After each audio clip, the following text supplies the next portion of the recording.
we've come to our final I here, which is this interaction, and really we just kind of want to examine the nature and purpose of interaction as facilitated through the Bitmoji Classroom.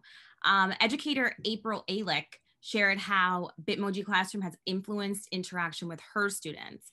And so she says here that I've had to rethink how I teach and how to deliver content to my grade 8s. By making my virtual classrooms more interactive, student engagement increased, she said. With distance learning, you're not there to give a gentle tap on the desk as a reminder to stay focused. She said at the end of each task, I was able to include a Bitmoji of myself, telling students, stop, go back, you are done, or awesome work today.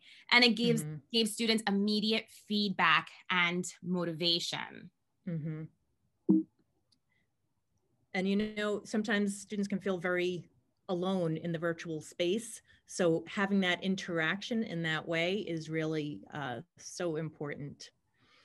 So let's quickly take a look at some examples of how Bitmoji Classroom supports interactions within these hybrid learning spaces, and think about creative ways to connect our virtual spaces to what's happening in our face-to-face classrooms.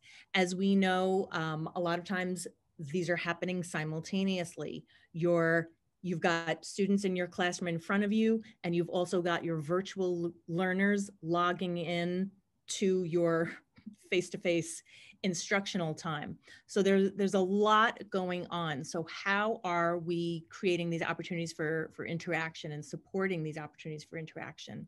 So again, we're able to use these spaces for whole group or small group interactions, where we can include environmental text, providing linguistic scaffolds, such as accountable talk sentence frames, to facilitate small group discussion.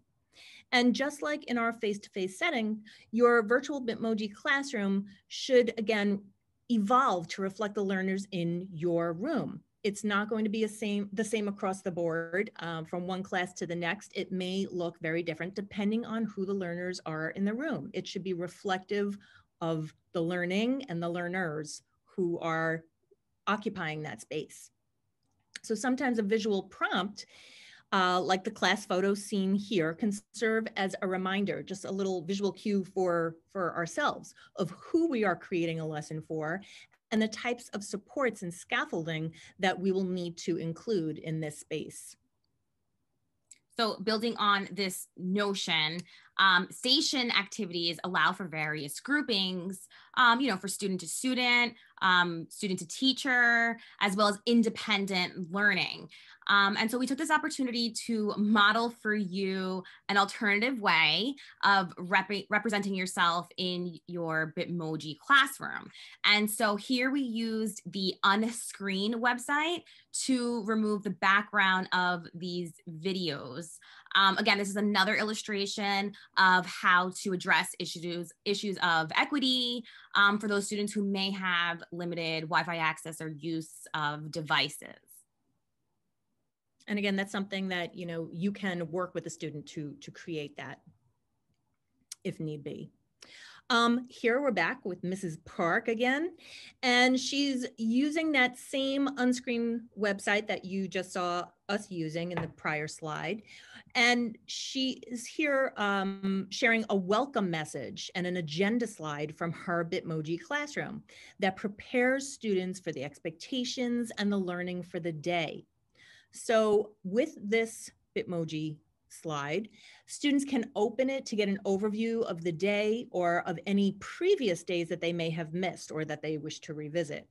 This is sometimes easier than trying to scroll and sift through the classwork page on a learning management system or digital platform such as Google Classroom. So it just, really, it helps anchor the students and can sometimes be more accessible. So Bitmoji Classroom offers a more visual way to organize information. And as you can see, students are supported in this slide from Mrs. Park in 2 languages. You may notice that the Do Now activity is directly targeted at inviting students to interact in the virtual classroom. And similarly, the agenda refers to follow-up activities, creating opportunities for student to student, small group, and student to teacher engagement. I also like how Mrs. Park includes a bonus for students turning on their camera. It is not mandatory, but she encourages it as a way to foster community and connection between the face-to-face and virtual learning environments. So, I mean, just a beautiful slide and a great example of creating those opportunities, meaningful opportunities for interaction. Right. And so here we have just a simple language and interaction support. And it also promotes self-advocacy because, you know, students are clearly communicating their needs and their progress during a lesson or task completion. And so we have another poll that Kelley is going to launch in just a second. And, you know, we're just looking for some of other resources, tools, or activities that we can incorporate into our Bitmoji Classroom to encourage the various types of classroom interaction, you know, whether it be student to student, small group, student to teacher. So again, we're going to ask you to, you know, respond in the chat for this one, or again, feel free to unmute yourself because we would love to hear from you.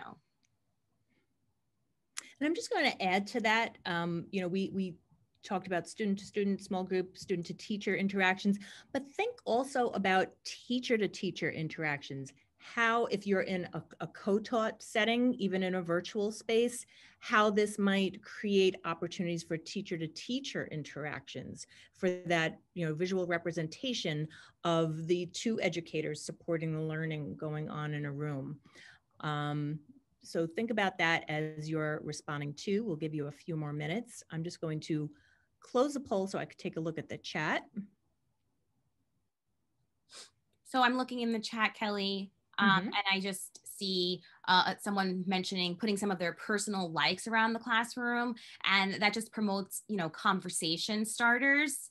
You know, and so students might have share a like with you, and it might allow you to develop a closer relationship with your students. So I think that is, you know, a good place to start.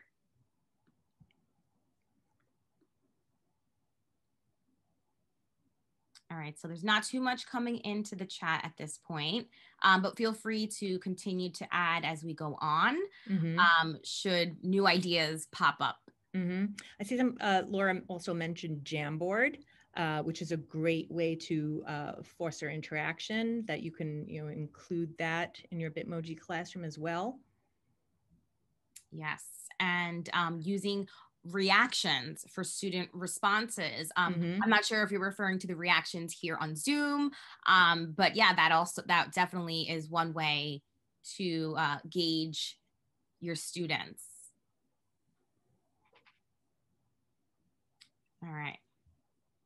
So for those of you who may be using Google Classroom, we wanted to just model for you how you can create a banner of your Bitmoji Classroom to really visually integrate the different platforms that you may be using for instruction to support your students. So again, tying these things in so students have those visual connections, and really then layering the features of all of these different platforms to best support your students and the instruction that's happening, whether face-to-face or virtually.